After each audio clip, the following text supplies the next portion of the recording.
The story continues. The cops were on their way to the arena. The whole hall was filled with core. The special officer grants them permission to shoot the old man if he resists. And all this was happening while the fight was still going on. After Jin stops Seth from beating him anymore because he was already dead, he suggests they go look for his mother. But Seth was not done yet. He was still not satisfied. He starts beating the old geezer's dead body brutally. Wang coughs blood from his mouth and somehow was still alive. He asks if he was unconscious, to which Jin replies that he was not unconscious, he was dead. Seth grabs Wang by the neck and was looking as if he was possessed by a demon, and says that he was not done with him yet. He starts beating Wang brutally, hits him in the face with his knee, and destroys his jaw. And as he was clenching his throat, the cops come there and ordered them to not move. But Seth doesn't care if they shoot him or not, as long as he gets to beat the old demon. As the cops were about to shoot him, Jin comes in the way, saying he had promised his mother that he would keep him safe. But before the situation could go worse, Anna come there with Master Oscar, all injured. Jin informs her that the old man was dead. She goes closer to his corpse and stabs him with her sword in front of the cops, making it look like it was her who killed Master Wang. She did this to save Seth from getting arrested. The cops arrest Anna and that makes Seth angry at them. But Anna orders him to be calm. The cops arrest everyone there. As they were taking them out of the arena, Sophie's dad comes there. Anna asks him to take care of the kids. All he could do was stand there and watch. At the Japanese police department, Sophie's dad asks the Japanese officer to let him handle the situation. But he couldn't just give him the criminals as his 12 cops died that day, and the one who killed those cops, the old geezer, was also dead. So someone had to take a fall or the Japanese police would look stupid. Jake also comes to Japan and goes to see June and Rodney, who were admitted to the hospital. The same goes for Akira as well. He scolds them for not stopping Seth and helping him come to Japan illegally. He calls some high-status people and asks them to return the favors. He managed to get Seth out of the Japanese authorities' hand but couldn't help Anna. She would have to stand trial for the murder charge. At the trial, the lawyer reveals that she killed Master Wang for personal reasons and also took part in an illegal game, and he suggests that she should get the death penalty. In Korea, Seth was in jail for sneaking into another country. Jake asks him to keep his head down and let him do whatever he could to take Anna out of this situation. At the court, they sentence him to $100,000 and 120 hours of community service since he was only 19 and it was his first offense. As the judge was about to declare his decision, Seth confesses that it was he who killed that old man. Anna gets out of the prison, and seeing their faces she assesses the situation. She was cleared of the murder charge but Seth was sentenced to 7 years imprisonment. At the Young in high school, it was the graduation ceremony. Sophie, Victor, and Brock were graduate now. Victor asks Brock what he was going to do now, to which he replies that he was going to take some time off from the matches and focus on something else that he had in mind. At the Sunshine, Jake was informing everyone about the situation. The Triad was blaming the Sunshine Group for Jin's death and the Yakuzas were on the move as well. As Seth was not there for the time being, Anna steps in herself and becomes the boss of the Sunshine. Jin goes back to the mountains for his training. Akira also comes there and she was not alone. Jin was shocked to see Brock with her. Brock was there to learn his fighting style and asks him if that place would make him stronger. Jin smirks and replies saying of course. At the prison,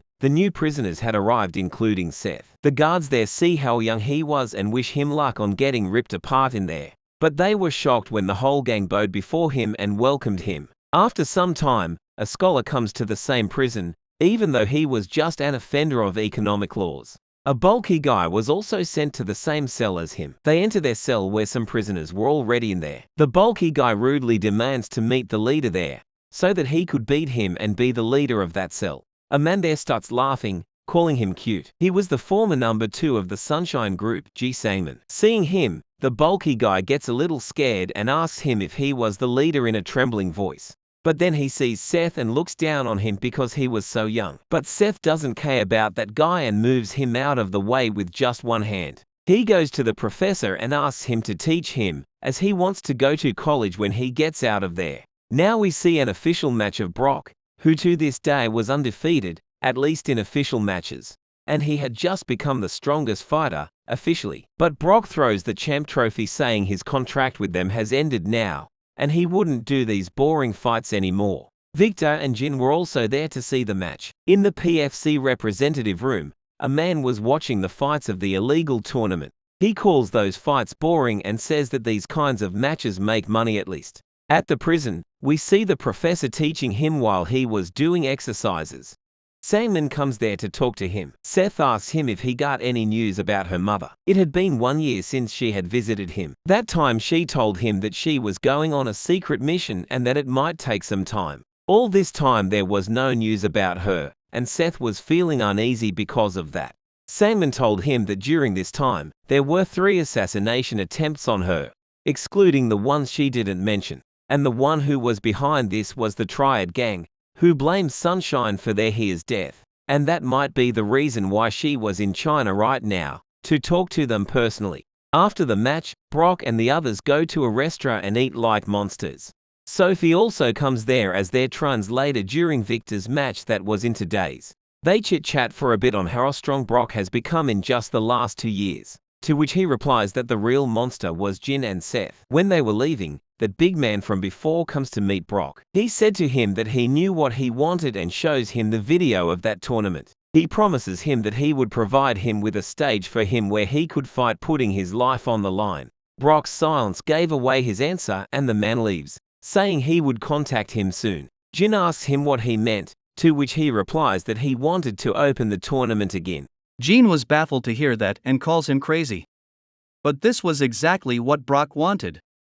He asks Jin how it felt to fight while putting his life on the line and that he wanted to experience what Jin and Seth felt at that time. In prison, Seth took his GET exam. And now that he had time, he was ready to fight with Sangman. Because he had told Sangman that he wouldn't fight until his exams were over. Sangman told him to attack him, but Seth asks him to attack him first, saying the weaker should attack first. Sangman smirks and attacks him, which he dodges, and as he was going to attack Sangman, he manages to strike a hit on Seth. Seth recognizes this fighting style. It was the same as the old man's fighting style. During his last fight with the old man, Sangman falls into a river and almost dies. But after he survived, he wandered the continent and picked these skills. He asks if Seth was scared, to which Seth replies that he was worried that if he used the same technique as the old man, he could kill him. Sangman also gets excited and the fight between these two monsters begins. After some time, we see that they both were out of breath. Sangman acknowledged his strength, to which Seth replies that right now he was the strongest. Sangman asks him if he thinks he was stronger than her mother, to which he replies that he couldn't fight her mother, so we would never know. Seth's parole day was near. Sangman asks him what he was going to do when he gets out of prison, to which Seth replies that he was gonna go to college of course, while his mother and uncles take care of the Sunshine. Sangman suggests he didn't give much power to his uncles. On the day of his release, his whole gang comes there to welcome him. On the way, Seth asks Jake about his mother. He told him that she was in China and was at war with the Triad. He asks Jake why they were targeting her. They should target him instead because he was the one who initiated the tournament. Jake reveals the shocking truth that the Triad was targeting him from the start. But he didn't know about it because her mother was taking care of anyone who came for him. And that was the reason she stepped in the first place. Jake shows him a picture taken in China last week. In that image, Anna was in her killer outfit and the Triad members were on the ground, all beaten up. Jake proposes that they should go to the company first, but Seth denies, saying he wanted to live a normal life and go to college. He comes to his old house and Rod followed him there as well, even though he had ordered him not to. In Japan, a samurai receives a letter from that big guy who was trying to start the game again. This man was named Sasaki Shinto. He slices the letter into pieces in just the blink of an eye. The invitation goes to Jean Sakman of France and a man at the Iraq troop base. And an old man in China also gets the same invitation, which he tears into pieces, not showing interest in it. Even Seth receives the letter, but as he doesn't know how to read it in English, he ignores the letter for the time being. In an abandoned factory in the US, there was a match going on, and a man was showing the fights live on YouTube, and he had 7 million subscribers. He challenges the audience there to beat his fighter and he would give $500 to the one who defeats him, which he later increased from $500 to $1,000. Brock comes out of the crowd and asks the big guy if he wanted him to fight this guy. But the big guy had different plans. He declares to give $100,000 to them if they beat Brock. They could attack him in groups, and even the use of weapons was allowed. Everyone was stunned by their sudden appearance and announcing such a crazy match. The guy raised the prize money from $100,000 to $1 million in an instant and asks the YouTuber guy to stream the fight on his channel. The fight begins, and they attack him in groups and use whatever weapon they had that time. While they were fighting, the big guy kept raising the prize money from 1 to 10 to 20 million. He was crazy about finding the strongest man on earth, and he would do whatever he could to find them. Meanwhile, Seth was watching Victor's match. Victor was overpowering even the world champion and eventually won the match. In the match, Seth sees Sophie and Jean on the screen and was looking sad seeing her again. Rod asks him if he should search for their contacts, but Seth told him that he was first going to get into college, then he would contact them. He starts preparing for the college entrance exam, while Brock's fight was still going on. Seth gives the entrance exam and does well in it. So they go to a restaurant to celebrate it. Being in prison for 2 years made him realize how stupid he was before. And his action could lead to happen something bad to his mother, and then he would get an excuse to fight, and wouldn't be able to stop himself again. Rod was totally drunk and Seth had to take him home. When he arrives home, her mom was there to welcome him. He asks her about the mission and if it was over, to which she replies that the triad wouldn't target them anymore. They chit-chat for a bit and Seth tells her about how he wanted to live a normal college life. The next day, after giving mission details to Jake shows her the invitation that was sent by the big guy. And also shows him the video in which Brock was fighting. She wonders why Jean didn't stop him and told him that she would take care of it. As Jake was leaving, she orders him to arrange a full cadre meeting. She had some important announcement to make. She told Jake that Seth and she herself wanted to live a normal life. That's why she was resigning as the Sunshine Boss, and made Jake the new boss of the company. Jake was hesitant at first, but he understands their situation and agrees to it. At Korean University, a football match was going on and Sophie was also there to watch it. Seth was on the football team as well, and his performance was monstrous. He goals halfway through the field and they win the match. And Seth comes to the same university to meet them, but seeing them enjoying their time, goes back without meeting her. Time passes and Seth gets admission into Yunhee University. Remember, Sophie and Jin are not in this college, they were in Korean University. This was an athlete college, and due to his low grades, Seth could only get into this college. This was time for student orientation and the seniors he were above everything. Seth was also a repeating student. After the orientation, the freshman welcome ceremony starts. A senior was forcing a freshman to drink even when he was refusing. Seth takes his cup and drinks that himself. The senior gets angry and starts arguing with him and he just smiles at him. One of Jin's friends from Young and High was also there and was scared of them fighting. After the party when Seth was leaving, those seniors take him to the back of the college. At the party, the seniors had called a special guest. It was Victor, who was also graduate from this college. After wishing the freshman good luck, he leaves. While he was leaving, he hears some noise coming from the back of the building. The seniors were making Seth do push-ups while making him say that the seniors are the skies. Victor thought they were bullying a freshman and goes to see what was going on. They bow before him, calling his name. When Seth hears Victor's name, he turns back saying long time no see. Victor was shocked to see him after so many years. Instead of meeting him like a regular person, he greets him with his boxing. Seeing Seth blocking Victor's punch so easily, the seniors were speechless. They were scared and asked the guy who he was, to which he replies that he was Youngjin High School's legend, and if they knew any more than that, they wouldn't be able to live their college life. They go for a drink where they talk for some time. Victor shows him what Brock was doing. He was still fighting those guys and this video was just one of the many fights he had. Victor requests Seth to stop him or he would die if he continues that. On the way home, Seth was thinking about Brock and the past incidents. The big guy was watching the stream and admiring Brock's strength. And now it was time for the proper opening of the tournament. We see a bunch of pictures of the competitors that he had selected on his desk.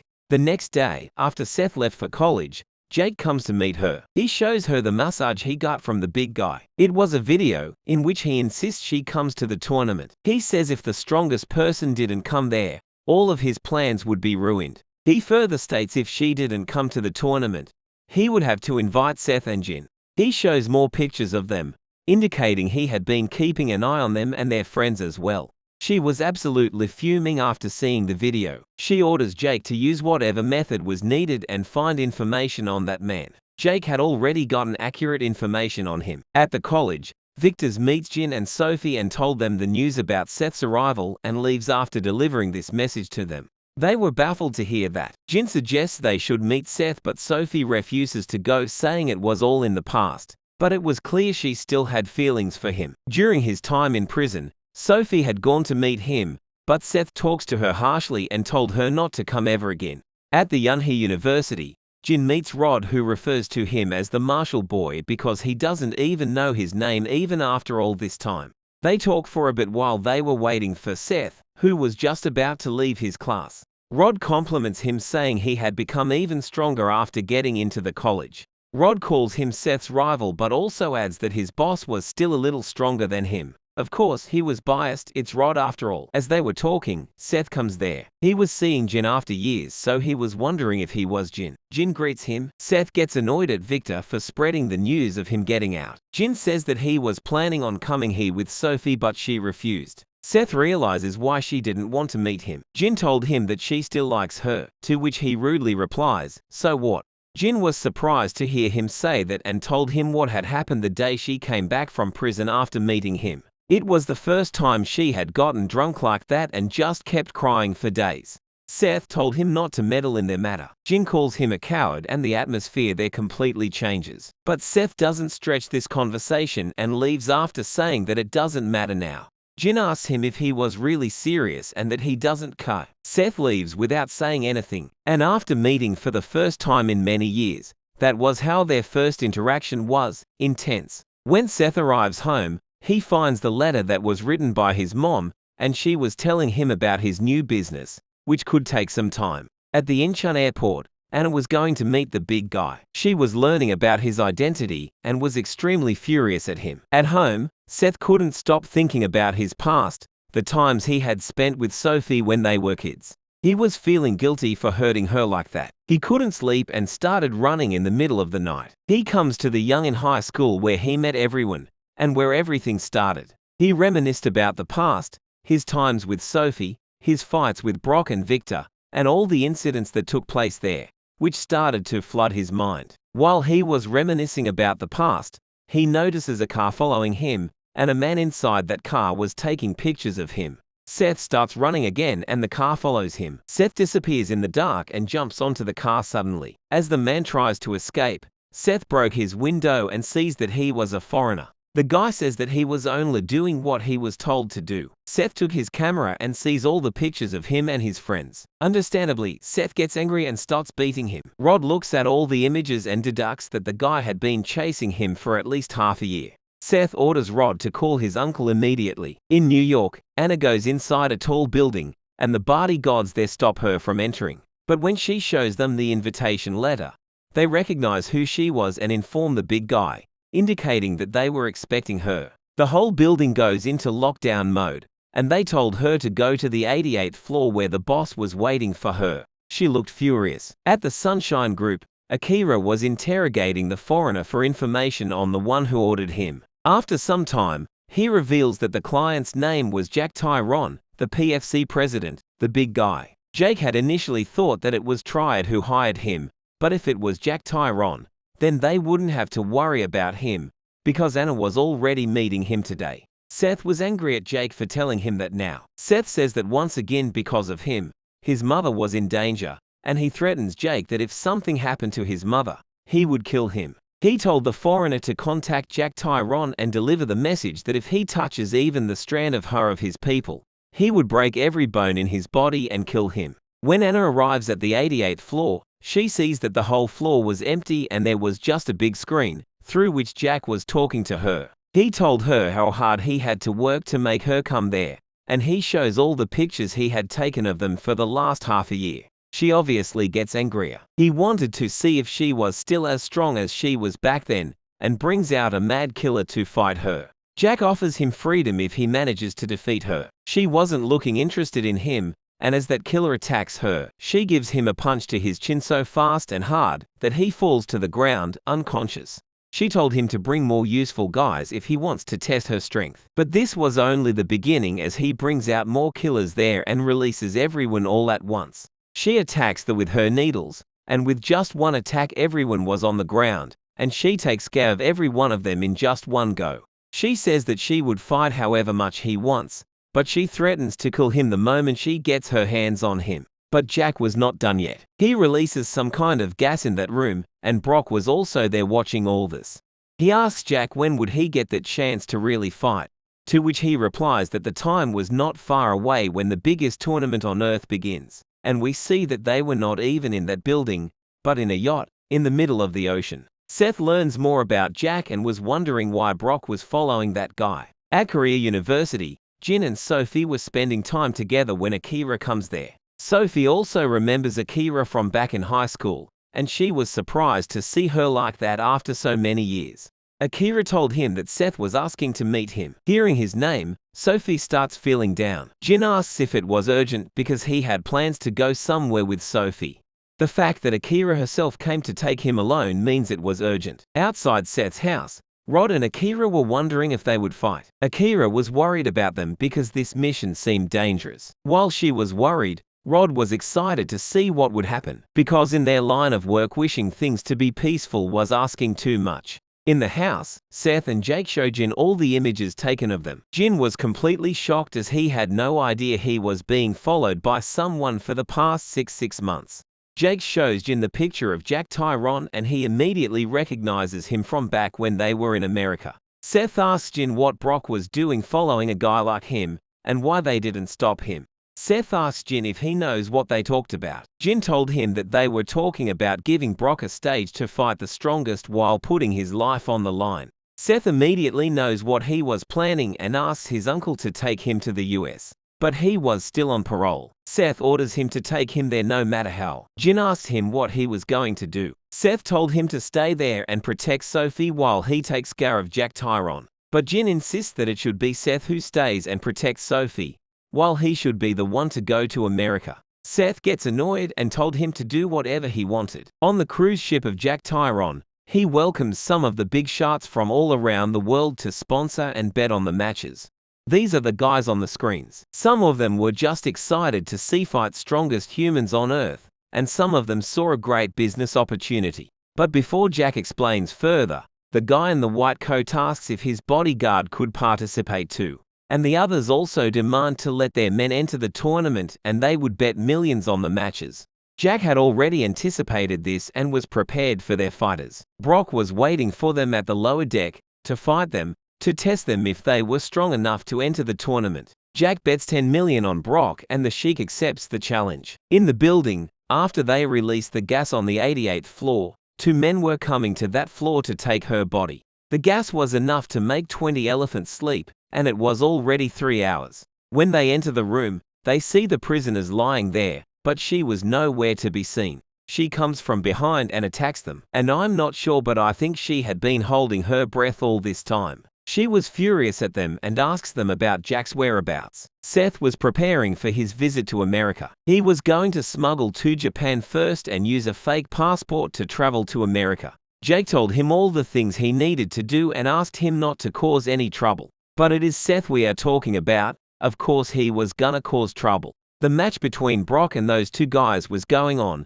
He had already subdued one of them and now he was beating the other person and soon he defeats him as well. But the one who was already subdued had still something hidden up his sleeves. He attacks him from behind using a cheap trick. They were killers after all, that's how they fight. But that was still not enough to kill Brock. And now it was Brock's turn and with his next strong punch, he subdues him this time for real. Jack asks if there was anyone else who wanted to challenge him, but no one was stupid enough to challenge him, putting his life on the line in a fight. This is what Brock wanted, and now he was enjoying it. Jin meets Sophie to tell him that he was going to America to bring Brock back, not telling her the full details. Sophie knew that he was hiding something and insisted to go with him as a translator, and obviously that freaked Jin out, and he immediately denies it. She was worried that something like last time would happen, but Jin assures her saying he was the strongest, and there was no one in the world who could defeat him now. While on their way, Rod also insists on going with him, which Seth declines. Even though he was going to a dangerous place which also included his mom's safety, Seth was much calmer and more mature, unlike when he was young. Or it was just the silence before the storm. Seth travels to Japan by boat, while Jin meets Rod on his way to the airport, who travels with Jin to America when Seth had refused to come with him. Sophie's dad was reading the news related to Brock when Sophie comes there and asks him permission to go to America to act as Victor's translator. His dad agrees but decided to go with her because he knows something was going on with her. On the cruise ship, Brock asks Jack when he would get to fight for real because these fights were boring for him. Jack gives him the $10 million he had won from the previous fight, but Brock didn't care about the money. As Jack was telling him that the big event would start soon, he gets a call, and the person on the other side of the phone asks him where he was. Jack recognizes the voice and was shocked. We see that Anna had already beaten all of his goons and now was threatening to fight and kill him. Jack asks Brock if he could beat that woman. Brock was stunned as he had seen the training sessions between Jin and her and knows how freakingly strong was she. But even after knowing that, he accepts the fight, saying he was fighting to win. Somewhere in Russia, a man named Igor, who was as big as a giant, was watching Brock's fight. Jack was using his fights to challenge other strong opponents around the world. Igor's strength was monstrous. In China, the vice chairman of the Mando group comes to meet the old Chinese guy, Elder Chen. The vice chairman was the same guy who fought with Seth on Jeju Island, which is not in Japan. He was to request Elder Chen to take revenge on their behalf on the women who disgraced his group. He was talking about Anna, but this wasn't enough to move him, so he told him how she killed even Maida Wang of the Dark Society. Hearing this made him consider the offer, as he was itching to fight a strong opponent like Anna as well, who even defeated a demon like Master Wang. Jin and Rod arrive at the same abandoned building where Brock was fighting before. The same YouTube guy was there with his goons. They start insulting them and acting rudely toward them. Rod comes up to the guy and punches him so hard that his body leaves the ground. Rod says that he would take care of the small fries when a guy takes out his gun and points it at Rod. It seemed like Rod was going to attack him, but he surrenders instead after seeing the gun. Jin comes forward and kicks the gun so fast that they couldn't even react, and he slams him onto the ground. Jin asks the YouTube guy about Jack's address. A few moments later, after beating all his goons, Jin asks him again, but he didn't know as he was just streaming the fights.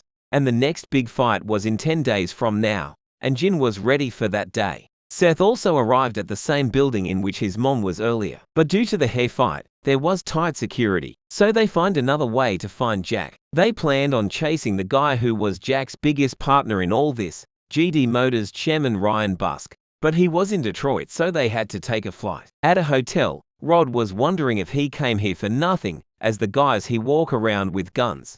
But Jin encourages him. When Seth arrives at GD Motors Company's building, the guard there stops them and asks if they had a reservation. And because of that, they had to turn the car around. Akira told him that if they were quick, they could get a reservation in 2 days. But Seth was thinking of forcing his way into the building. Akira comes in his way to stop him from doing anything reckless and promises him that she would find a better way. As they were discussing, the chairman was going somewhere in his car and Seth decided to follow him. Jack calls Ryan to ask how the preparation was going. Ryan was a massive martial arts enthusiast. That's why he was sponsoring the tournament. When he notices that he was being followed, he was curious to see who it was. His bodyguard told him that it was dangerous, to which he replies that he was the king of Detroit, and that his car would be fine even if a missile was shot at it. Akira introduces herself and Seth and told him about their company, but he hadn't even heard of Sunshine Groups before and wasn't interested in talking.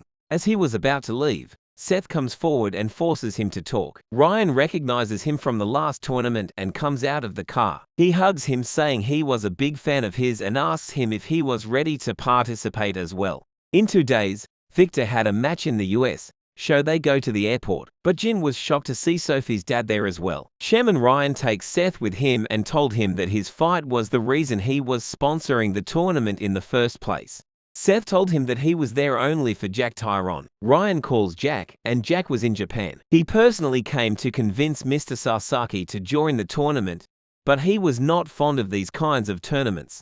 But he starts considering the offer when Jack told him that he would take responsibility for everything and that he could show the world that his sword could pierce people. Seth asks Ryan if he was the one who had his men follow him and threaten him to join the tournament. Ryan was surprised to hear that, as he was only responsible for sponsoring the tournament. Jack calls him back and told him that he was in Japan and was about to go to Korea to recruit Seth himself, but he had come there on his own. Seth asks him about his mom in an angry voice, to which he replies that if he would join the tournament, he would meet his mother eventually. He asks Ryan to take Seth to the ship and prepare for the battle. At the airport, Rod was also surprised to see the prosecutor there. He told Seth that he couldn't let his daughter be in a dangerous situation, indicating he already knows something was up. As they were leaving the airport, Jin feels a strong evil presence coming all the way from the other side of the airport. The old man also acknowledges Jin's presence and was curious to find out about Jin and fight him. A boat comes to that ship, and on that boat was Anna. The ship was looking gloomy and no one could be seen on the ship. She sees a secret door which was already opened and goes inside. When she goes deeper, she finds Brock training there. She asks him where Jack was, but notices Brock wearing a mask, indicating he was up to something. She asks him what he was trying to do, to which he replies that he just wanted to fight. He was not confident that he could beat her as he was now, so he uses a cheap trick to weaken her. The gas starts spreading throughout the area, and before the gas could reach her, she attacks Brock at an insane speed. But she was shocked when Brock managed to avoid her attack. Now she gets serious, and the insane fight between the two monsters begins.